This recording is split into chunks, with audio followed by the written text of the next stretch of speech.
Orange marriage क्या दूर से बड़ लागो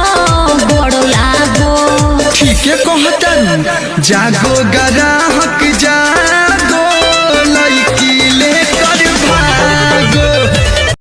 मजा लेला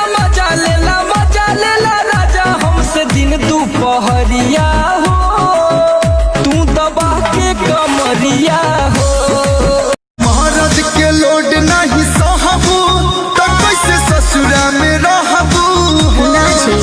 हमर महाराज प्यार नहीं करे जके नैहर में कहबू हो ना कहो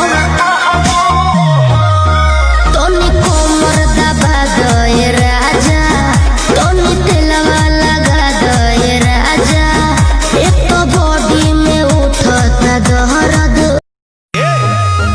दीपक भैया बरियारी नाच दिल नया साड़ी ओही उठवा पतलिया नदी ताना महारी। कमर पक्का है नंबर लगैले बड़ा लागत पौआ राम के चढ़ैले बड़ा।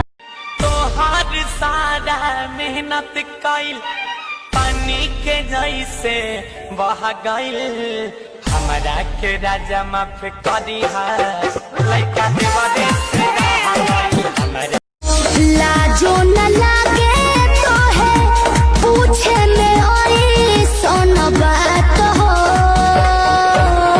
कैसे बनम के कोरा सुतैलू के वाड़ी में गिली लगैलू भतार संग काका कइलू।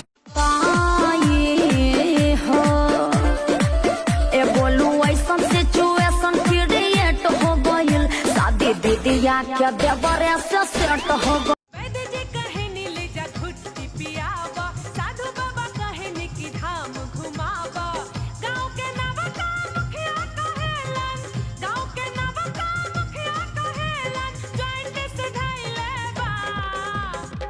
ए भौजी अरे एकरा कुछ नहीं खे भइल त दुबराइल काहे बाड़न?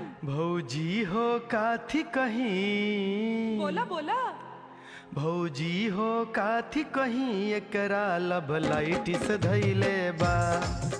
गहिल मोर देशवा नहीं के कहले सवा हमरा पकैला ना विचार अरे चढ़ली जवानी में बनाई देला दुआरी भुवरी हमर घर ताया जा नाश कर देला हमर नया गवाना नया तकिया बिछावना नया चोली के खोली तू बनवला खेलवाना।